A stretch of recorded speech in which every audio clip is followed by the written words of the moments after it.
Test 1. You will hear a number of different recordings, and you will have to answer questions on what you hear. There will be time for you to read the instructions and questions, and you will have a chance to check your work. All the recordings will be played once only. The test is in 4 sections. At the end of the test, you will be given 10 minutes to transfer your answers to an answer sheet. Now turn to Section 1. Section 1. You will hear a conversation between a clerk at the inquiries desk of a transport company and a man who is asking for travel information. First, you have some time to look at questions 1 to 5.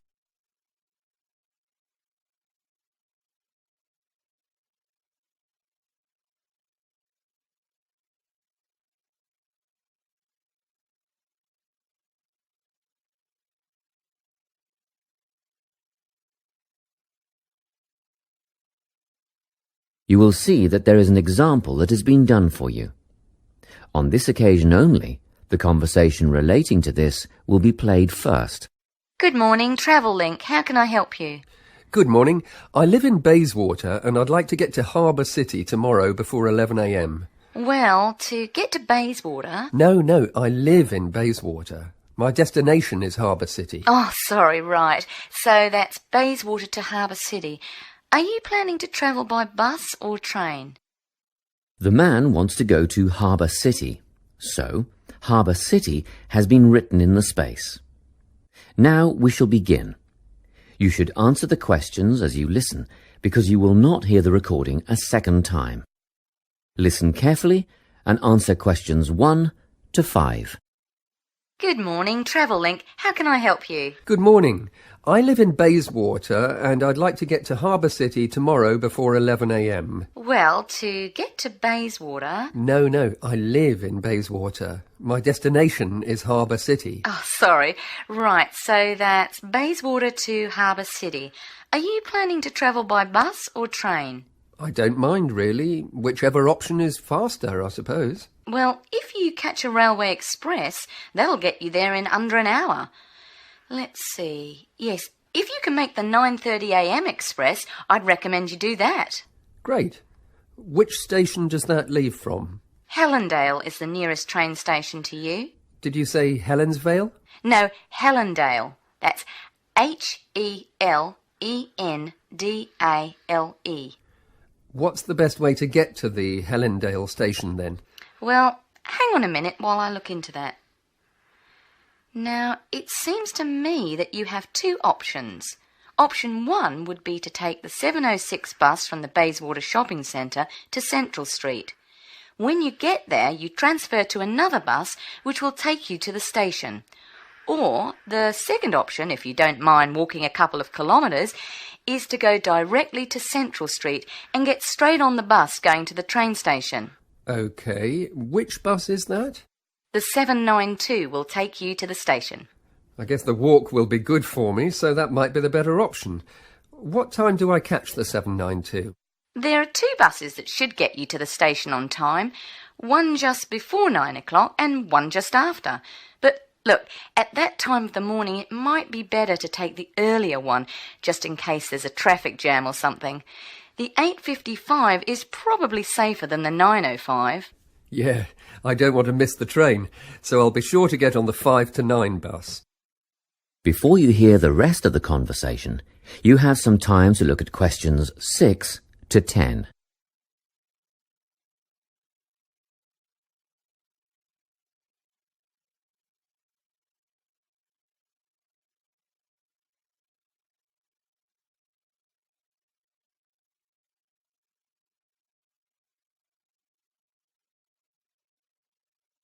Now listen and answer questions 6 to 10. By the way, how much will I have to pay in fares? Well, you can get a ticket on the bus for $1.80 cash, and you'll need $10 each way for the train. Wait, do you have a Travellink card? No, but I can get one before tomorrow. OK, well that'll make it considerably cheaper then. The bus will cost $1.50 each way, and the train will be... The train to Harbour City will... still cost $10 because you'll be travelling during peak hours in the morning, so no savings there, I'm afraid. However, if you could come back at an off-peak time... What does that mean? Well, if you could start your return journey before 5 p.m. or later than 7:30 in the evening... Actually, I wasn't planning on coming back till at least 8 o'clock anyway. Oh, in that case, you can make quite a saving if you use your Travellink card. You did say you were planning to purchase one, didn't you? Yes, I'll pick one up later today. Good. That would mean your return train journey would only cost you $7.15 with your card. Thank you. Is there anything else I can help you with? Actually, there is. Do you know if I can use the Travellink card on ferries? If you're thinking of the Harbour City ferries that go back and forth between the North and South Bank, those are the commuter ferries, then yes. A one-way trip costs $4.50, but with your card you'd make a 20% saving and only pay $3.55.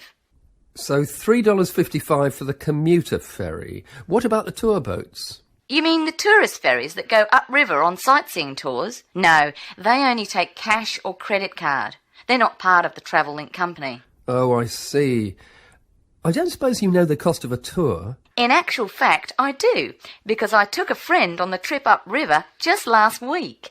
We decided on the afternoon tour, and that was $35 each, but I understand that you can do the whole day for $65. Thank you. You've been a great help. My pleasure. Enjoy your day out. That is the end of section 1. You now have half a minute to check your answers.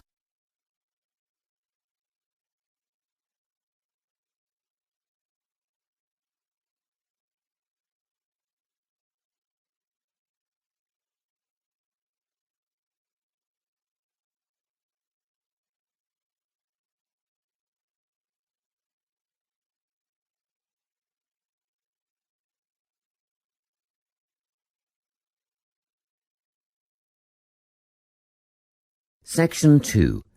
You will hear a guidance counsellor talking to a group of students. First, you have some time to look at questions 11 to 14.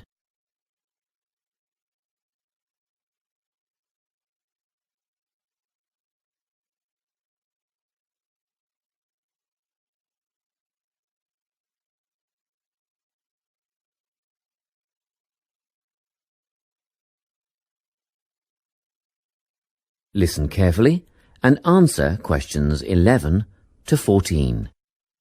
Hello everyone. I'm the Counselling Administrator here at St Ives College, and I've been asked to come and talk to you about our counselling team and the services that we offer. We have 3 professional counsellors here at St Ives, Louise Bagshaw, Tony Denby and Naomi Flynn. They each hold daily one-on-one sessions with students, but which counsellor you see will depend on a number of factors. If you've never used a counsellor before, then you should make an appointment with Naomi Flynn. Naomi specialises in seeing new students and offers a preliminary session where she will talk to you about what you can expect from counselling, followed by some simple questions about what you would like to discuss. This can be really helpful for students who are feeling a bit worried about the counselling process. Naomi is also the best option for students who can only see a counsellor outside office hours. She is not in on Mondays, but starts early on Wednesday mornings and works late on Thursday evenings, so you can see her before your first class or after your last class on those days. Louise staffs our drop-in centre throughout the day. If you need to see someone without a prior appointment, then she is the one to visit. Please note that if you use this service, then Louise will either see you herself or place you with the next available counsellor. If you want to be sure to see the same counsellor on each visit, then we strongly recommend you make an appointment ahead of time. You can do this at reception during office hours or by using our online booking form. Tony is our newest addition to the counselling team. He is our only male counsellor, and he has an extensive background in stress management and relaxation techniques. We encourage anyone who is trying to deal with anxiety to see him. Tony will introduce you to a full range of techniques to help you cope with this problem, such as body awareness, time management, and positive reinforcement. Before you hear the rest of the talk, you have some time to look at questions 15 to 20.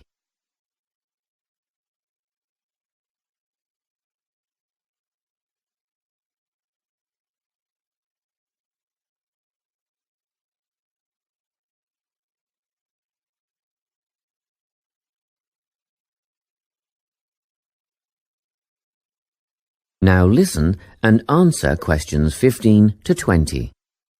Each semester, the counselling team runs a number of small group workshops. These last for 2 hours and are free to all enrolled students.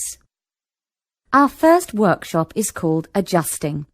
We've found that tertiary education can come as a big shock for some people. After the structured learning environment of school, it is easy to feel lost. In this workshop, we will introduce you to what is necessary for academic success. As you might expect, we're targeting first-year students with this offering. Getting organised follows on from the first workshop. Here, we're going to help you break the habit of putting things off, get the most out of your time, and discover the right balance between academic and recreational activities. With Getting Organised, we're catering to a broader crowd, which includes all undergraduates and postgraduates. Next up is a workshop called Communicating. The way people interact here may be quite different to what you're used to, especially if you've come from abroad. We'll cover an area that many foreign students struggle with: how to talk with teachers and other staff. We'll cover all aspects of multicultural communication. International students tend to get a lot out of this class, so we particularly encourage you to come along.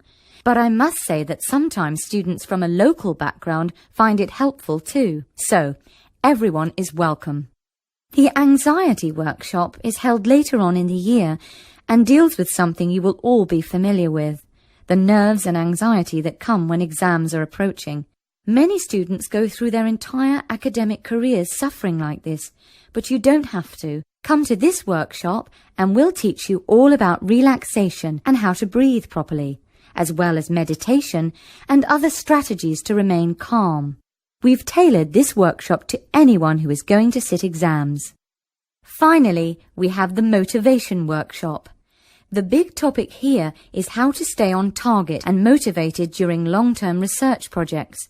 This workshop is strictly for research students, as less advanced students already have several workshops catering to their needs.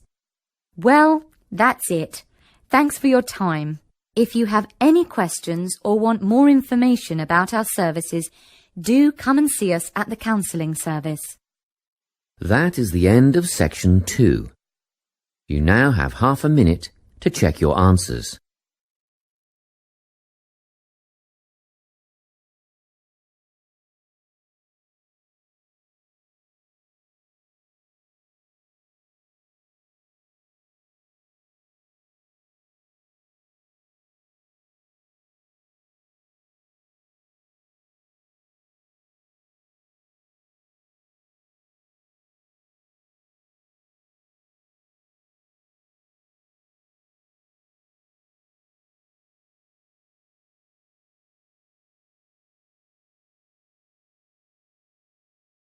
Section 3. You will hear a conversation between a tutor and 2 students who are preparing for an English literature test. First, you have some time to look at questions 21 to 24.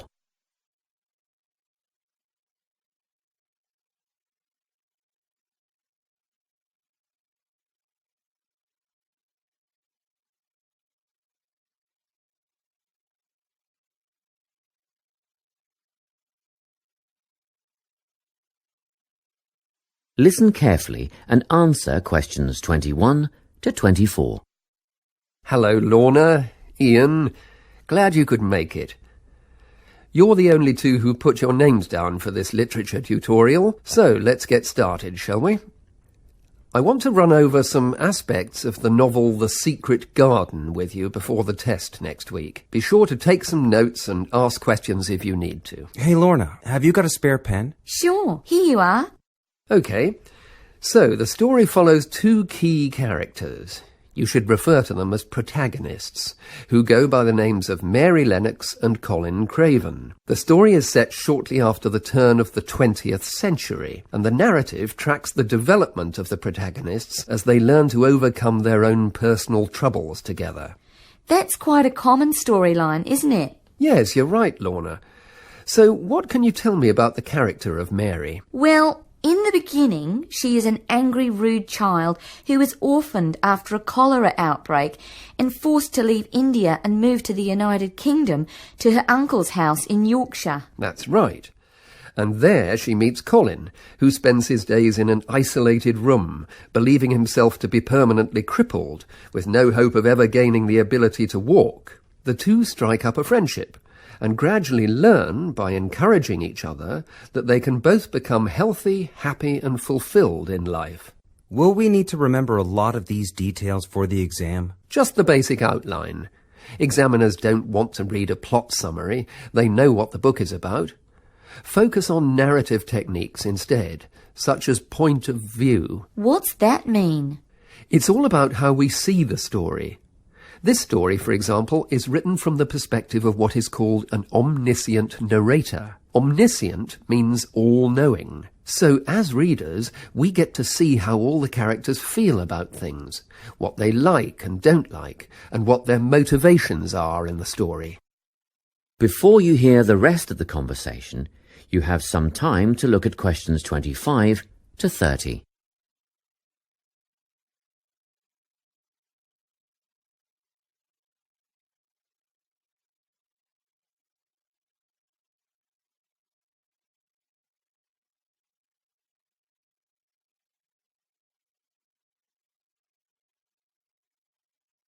Now listen and answer questions 25 to 30. Won't it be hard to write a technical analysis? After all, it's a kid's book. Well, it was initially pitched at adults, you know. But over the years it has become seen as a more youth-orientated work. And you're right in a sense. The simple vocabulary and absence of foreshadowing make the story very easy to follow and ideally suited for children. But that doesn't mean there isn't much to analyse. Look at the symbolism, for instance. Symbols are things, right? Material things like objects that stand for abstract ideas. Absolutely, yes. And the author uses many of them. There's the robin redbreast, for example, which symbolises the wise and gentle nature that Mary will soon adopt. Note that the robin is described as not at all like the birds in India. Roses are used as well, as a personal symbol for Mistress Craven. You'll see they're always mentioned alongside her name, and Mistress Craven's portrait can also be interpreted as a symbol of her spirit. Are symbols just another name for motifs? No, motifs are a bit different. They don't have as direct a connection with something the way that a symbol does. Motifs are simply recurring elements of the story that support the mood. Are there any in this novel? Yes, two very important ones. The Garden of Eden is a motif. It comes up a few times in connection with the garden of the story. And then you've got the role that secrets play in the story. In the beginning, everything is steeped in secrecy, and slowly the characters share their secrets, and in the process move from darkness to lightness, metaphorically, but also, in the case of Colin, quite literally. His room in the beginning has the curtains drawn, and he appears at the end in the brightness of the garden. Anything else we need to know about? Yes. Nearly all novels explore universal concepts that everyone has experienced. Things like love, family, loneliness, friendship. These are called themes. The Secret Garden has a few themes that all centre on the idea of connections. The novel explores, for example, the way that health can determine and be determined by our outlook on life. As Colin's health improves, so too do his perceptions of his strength and possibility. The author also examines the link between our environment and our physical and emotional prosperity. The dark, cramped rooms of the manor house stifle the development of our protagonists. The garden and natural environments allow them to blossom, just as the flowers do. Finally, this book looks at connections between individuals, namely Mary and Colin. This necessity of human companionship is the novel's most significant theme, because none of their development as individuals would have occurred without their knowing each other. Well, that about sums it up, I think. That's a great help, thanks. Yes, thanks very much. That is the end of section 3. You now have half a minute to check your answers.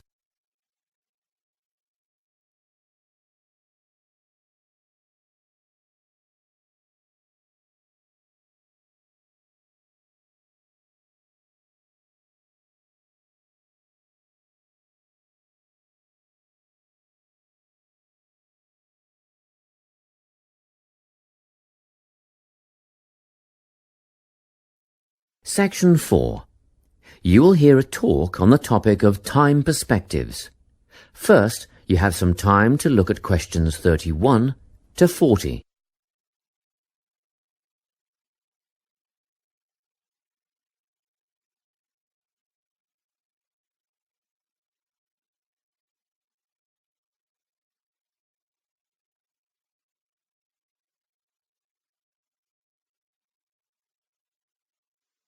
Listen carefully and answer questions 31 to 40. Today, I'm going to be talking about time. Specifically, I'll be looking at how people think about time and how these time perspectives structure our lives. According to social psychologists, there are 6 ways of thinking about time, which are called personal time zones. The first 2 are based in the past. Past positive thinkers spend most of their time in a state of nostalgia, fondly remembering moments such as birthdays, marriages, and important achievements in their life. These are the kinds of people who keep family records, books, and photo albums. People living in the past negative time zone are also absorbed by earlier times, but they focus on all the bad things, regrets, failures, poor decisions. They spend a lot of time thinking about how life could have been. Then, we have people who live in the present. Present hedonists are driven by pleasure and immediate sensation. Their life motto is to have a good time and avoid pain. Present fatalists live in the moment too, but they believe this moment is the product of circumstances entirely beyond their control. It's their fate, whether it's poverty, religion, or society itself. Something stops these people from believing they can play a role in changing their outcomes in life. Life simply is, and that's that. Looking at the future time zone, we can see that people classified as future active are the planners and go-getters. They work rather than play and resist temptation. Decisions are made based on potential consequences, not on the experience itself. A second future-orientated perspective, future fatalistic, is driven by the certainty of life after death and some kind of a judgment day when they will be assessed on how virtuously they have lived and what success they have had in their lives. Okay, let's move on. You might ask, how do these time zones affect our lives? Well, let's start at the beginning. Everyone is brought into this world as a present hedonist. No exceptions. Our initial needs and demands, to be warm, secure, fed, and watered, all stem from the present moment. But things change when we enter formal education. We're taught to stop existing in the moment and to begin thinking about future outcomes. But did you know that every 9 seconds a child in the USA drops out of school? For boys, the rate is much higher than for girls. We could easily say, well, boys just aren't as bright as girls. But the evidence doesn't support this. A recent study states that boys in America, by the age of 21, have spent 10,000 hours playing video games. The research suggests that they'll never fit in the traditional classroom because these boys require a situation where they have the ability to manage their own learning environment. Now, let's look at the way we do prevention education. All prevention education is aimed at a future time zone. We say, don't smoke or you'll get cancer. Get good grades or you won't get a good job. But with present-orientated kids, That just doesn't work. Although they understand the potentially negative consequences of their actions, they persist with the behavior because they're not living for the future. They're in the moment right now. We can't use logic, and it's no use reminding them of potential fallout from their decisions or previous errors of judgment. We've got to get in their minds just as they're about to make a choice. Time perspectives make a big difference in how we value and use our time. When Americans are asked how busy they are, the vast majority report being busier than ever before. They admit to sacrificing their relationships, personal time, and a good night's sleep for their success. 20 years ago, 60% of Americans had sit-down dinners with their families, and now only 20% do. But when they're asked what they would do with an 8-day week, they say, oh, that'd be great. They would spend that time laboring away to achieve more. They're constantly trying to get ahead, to get toward a future point of happiness. So, it's really important to be aware of how other people think about time. We tend to think, oh, that person's really irresponsible, or that guy's power hungry. But often, what we're looking at is not fundamental differences of personality, but really just different ways of thinking about time. Seeing these conflicts as differences in time perspective, rather than distinctions of character, can facilitate more effective cooperation between people and get the most out of each person's individual strengths. That is the end of section 4. You now have half a minute to check your answers.